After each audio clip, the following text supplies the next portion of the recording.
Assalamualaikum warahmatullahi wabarakatuh. Salam sejahtera untuk kita semua. Bapak Ibu yang saya hormati, perkenalkan saya Dr. Fitriana, Magister of Science in Family Medicine, spesialis kedokteran keluarga dan layanan primer. Saya adalah dosen program studi pendidikan profesi dokter dari Departemen Ilmu Kesehatan Masyarakat, Fakultas Kedokteran Universitas Ahmad Dahlan Yogyakarta.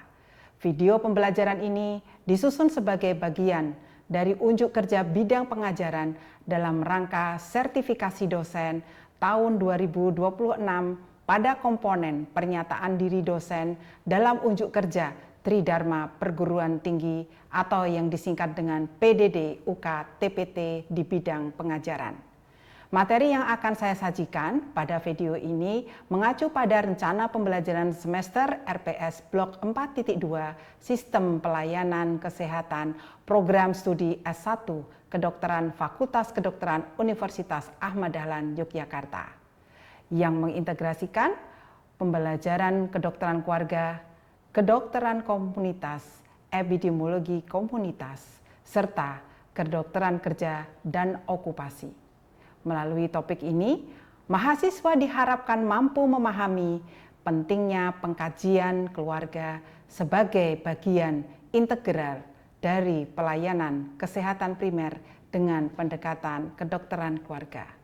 Perlu kita ketahui bersama, dalam praktik pelayanan kesehatan primer, keberhasilan terapi seringkali tidak hanya ditentukan oleh ketepatan diagnosis dan pemilihan obat, namun dukungan, dinamika, dan fungsi keluarga juga berperan penting dalam menentukan keberhasilan pelayanan yang diberikan. Oleh karena itu, Family Assessment Tools menjadi salah satu kompetensi yang memang perlu dikuasai oleh setiap calon dokter untuk membekali mahasiswa dengan kompetensi tersebut. Tentunya pada pembelajaran kali ini kita akan mempelajari Family Assessment Tools yang merupakan bagian dari pembelajaran ilmu kedokteran keluarga pada minggu kedua perkuliahan. Pada akhir pembelajaran ini, mahasiswa diharapkan mampu memahami struktur dan fungsi keluarga.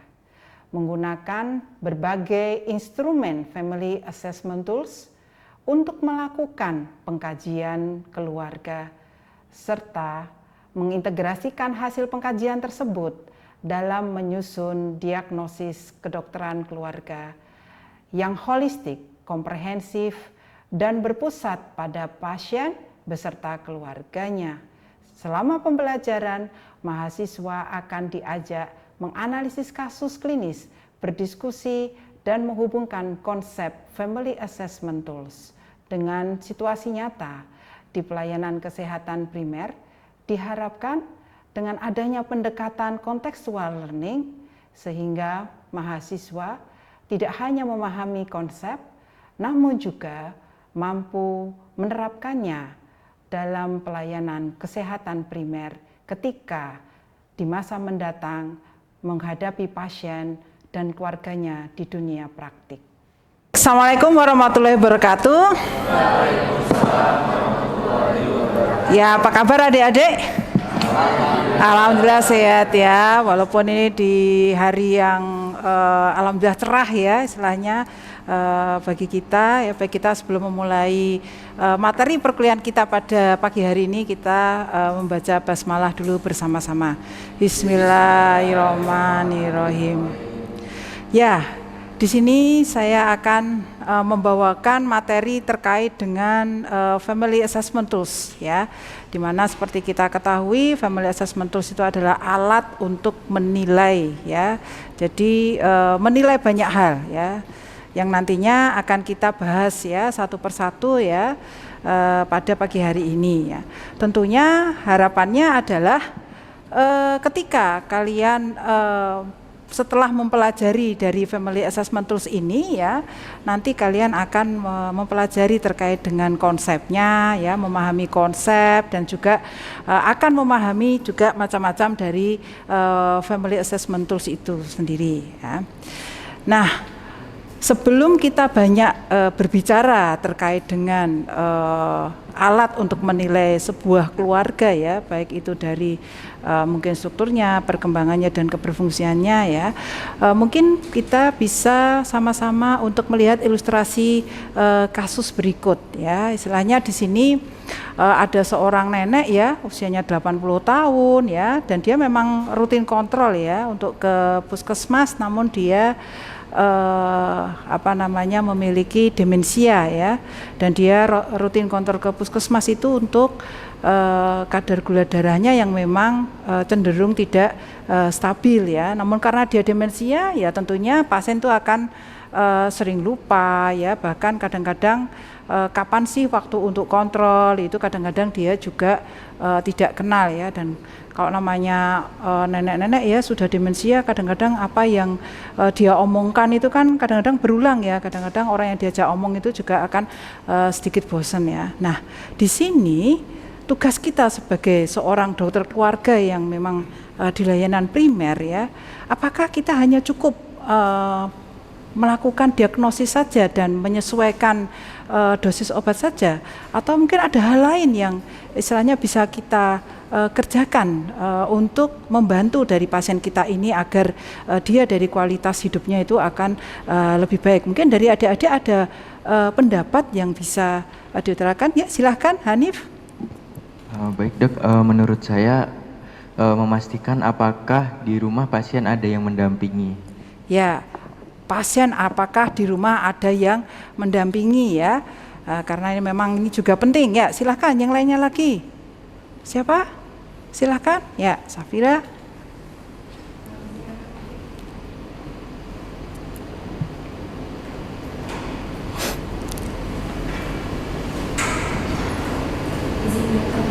Mungkin selain dari ada yang mendampingi, kita juga melihat kan terdapat diabetes mellitus, apakah dari keluarga ada yang memiliki faktor resiko penyakit yang serupa seperti itu? Ya, apakah dari anggota keluarga lain ya memiliki resiko yang sama ya, atau mungkin malah bahkan mempunyai keluhan yang sama.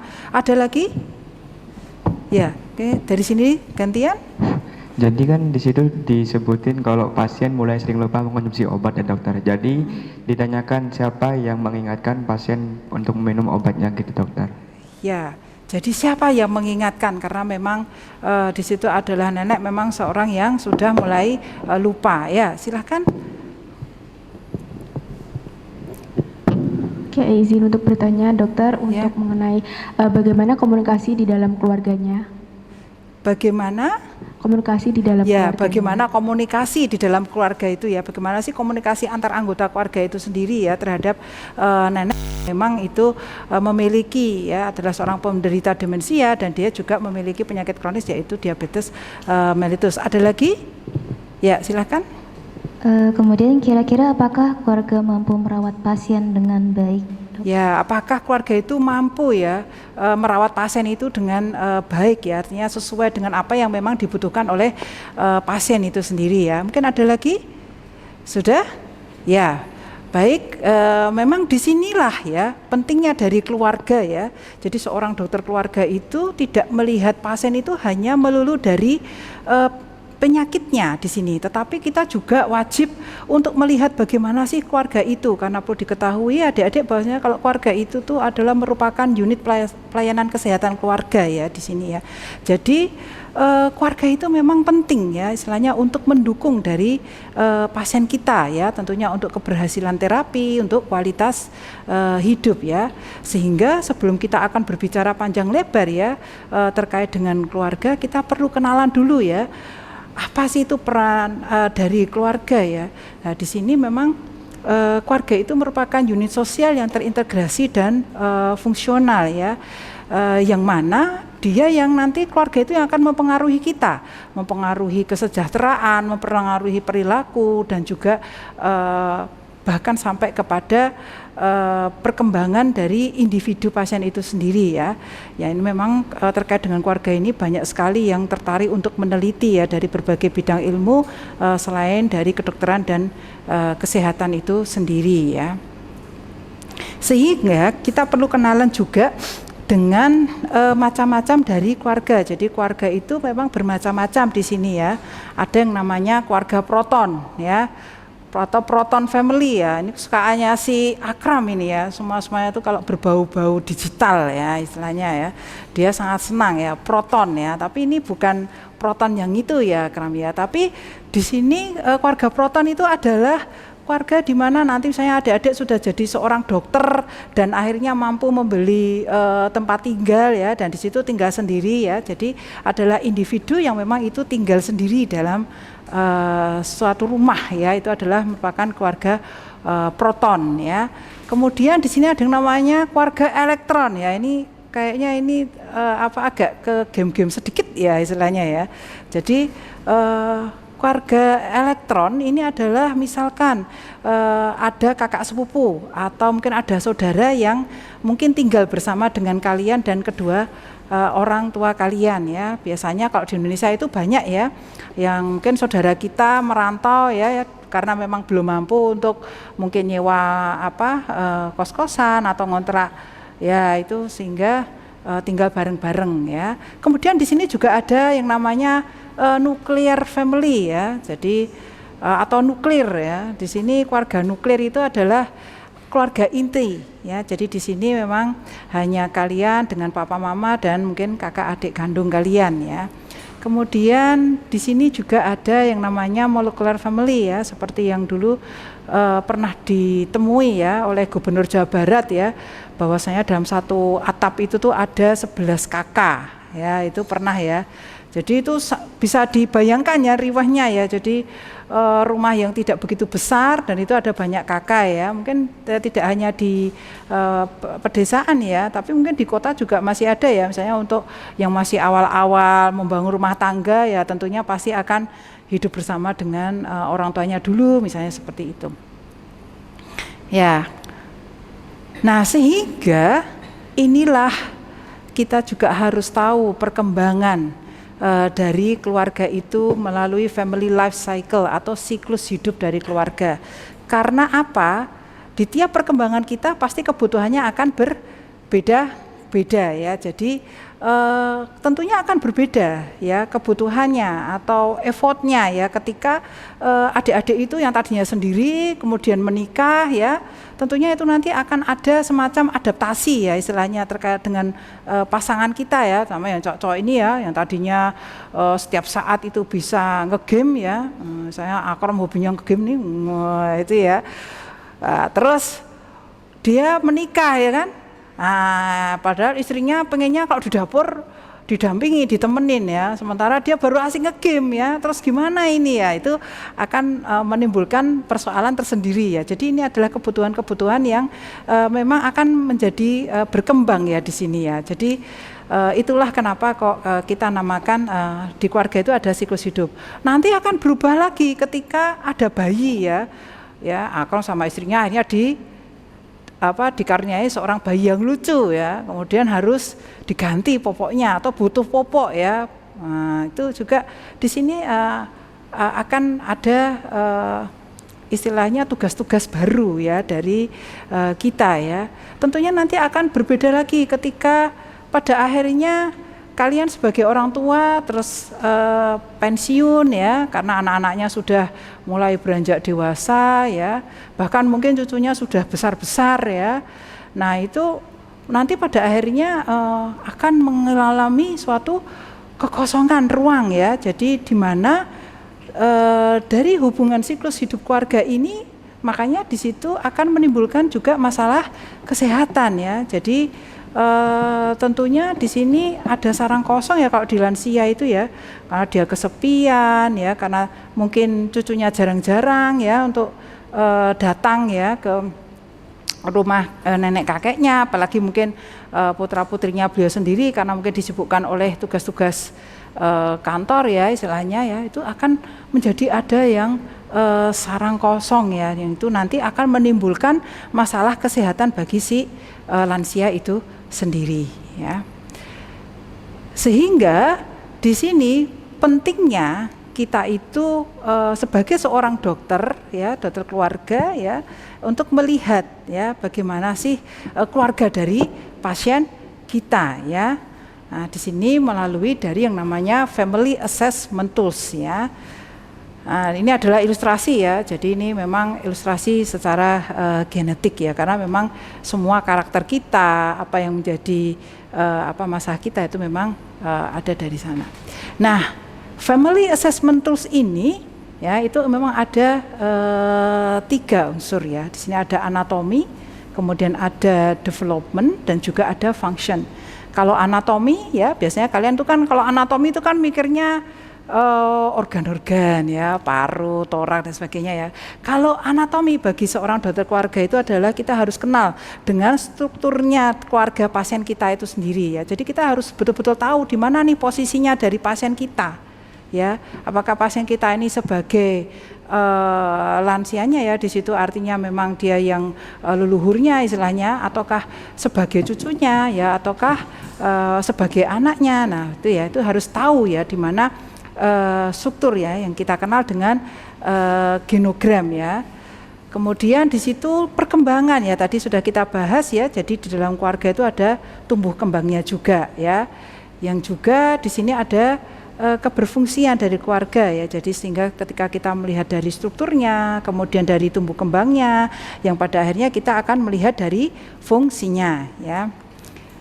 Yang di sini bisa digambarkan ya, ini adalah contoh dari genogram ya, di mana ini adalah contoh keluarga yang tadinya si ibu ini menikah, kemudian bercerai, kemudian dia akhirnya menikah dengan ayahnya, kemudian si wanita itu bercerai dengan ayahnya, kemudian ayahnya ketemu sama ibunya ya, sehingga si anak ini punya saudara yang memang itu setengah tiri ya istilahnya, tapi bukan yang betul-betul tiri ya, karena hanya berbeda di sini hanya berbeda ibu ya istilahnya. Itu kan bisa ya terjadi ya, berbeda ibu, berbeda ayah.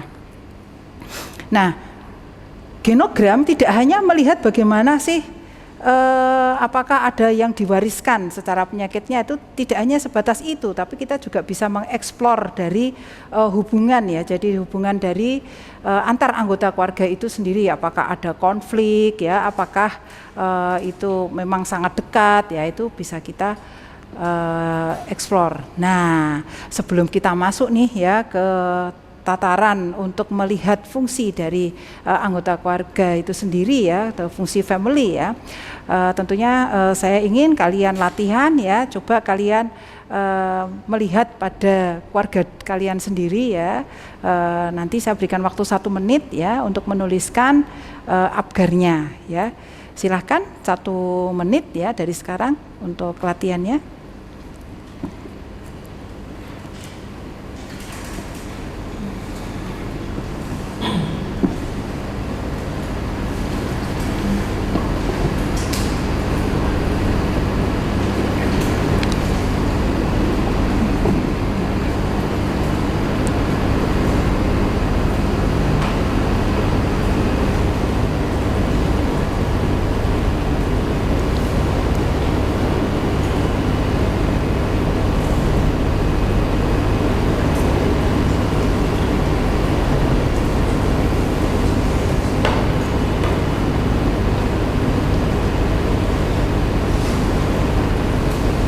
Ya, silahkan.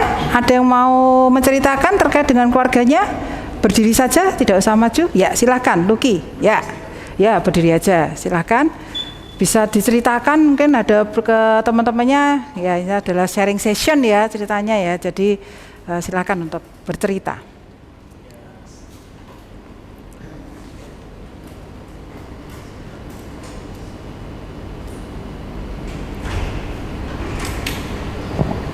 Cek. Ya mungkin sebelumnya perkenalkan, saya Luki Adi Praja dok. Begitu. Jadi di sini saya ingin sharing tentang keadaan keluarga saya seperti itu. Jadi saya sendiri sebenarnya tinggal bersama kedua orang tua saya dan 1 kakak perempuan saya gitu dok. Nah sebenarnya untuk masalah pribadi saya itu, saya sebenarnya ketika ada masalah kan ya yang namanya anak ingin curhat kepada orang tua gitu kan dok. Tetapi terkadang respon yang saya dapatkan dari kedua orang tua saya itu malah bukan solusi, tapi malah kadang kritik gitu dok. Dan orang yang paling bisa saya ajak bicara di rumah ya hanya kakak perempuan saya seperti itu. Jadi mau nggak mau kelamaan saya juga menjaga jarak dengan orang tua saya seperti itu. Okay. Ya, mungkin dari teman-temannya ada yang ingin mengomentari? Ya, silakan. Izin menanggapi terkait tadi udah dianalisis dari Apgar keluarga, kemudian mau bertanya bagaimana perasaan atau pandangan dalam dinamika hubungan keluarga yang seperti itu. Apakah kamu akan mencoba tetap melakukan pendekatan pelan-pelan terhadap orang tua kamu atau gimana?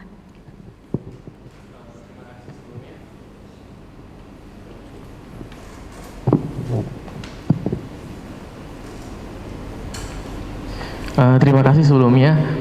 Tapi untuk seperti itu saya sudah mencoba untuk mendekati kedua orang tua saya berkali-kali begitu. Dan tetap yang respon yang saya dapatkan hanya kritik dan juga bukan solusi seperti itu. Jadi mau nggak mau di akhir ya saya emang ya sedikit untuk menjaga jarak dengan kedua orang tua saya gitu. Ya, baik ya. Terima kasih ya, aplaus ya buat Lucky ya yang sudah berkenan untuk sharing ya, istilahnya untuk memberikan kepada kita gambaran terkait dengan keluarga yang sedang dia alami ya. Jadi memang di sini ada faktor protektif ya, di mana Lucky itu mempertahankan untuk hubungan baik dengan kakaknya itu tetap terjalin ya. Tetapi di sini memang tidak menutup kemungkinan untuk tetap berusaha untuk mungkin bisa bertemu dengan ayah ibu dan didampingi kakak yang pada akhirnya di situ harapannya bisa terjalin komunikasi yang baik ya. Baik ya, dari sinilah makanya kita membutuhkan alat yang namanya Family Apgar untuk mengukur ya istilahnya di sini ya, terkait dengan scoring ya istilahnya, bagaimana sih dari komponen dari adaptation, kemudian partnership, growth, affection, dan juga resolve ya, dimana di sini tuh adaptasi itu adalah bagaimana sih si keluarga itu tuh bisa menjadi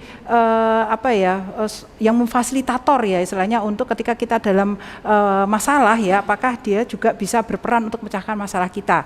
Kemudian partnership ya, apakah di situ juga bisa sebagai tempat diskusi yang enak ya istilahnya untuk anggota keluarga lain ya terkait dengan masalah kita ya. Kemudian dari growth, sisi growth tentunya di dalam keluarga itu akan ada tumbuh kembang bersama ya.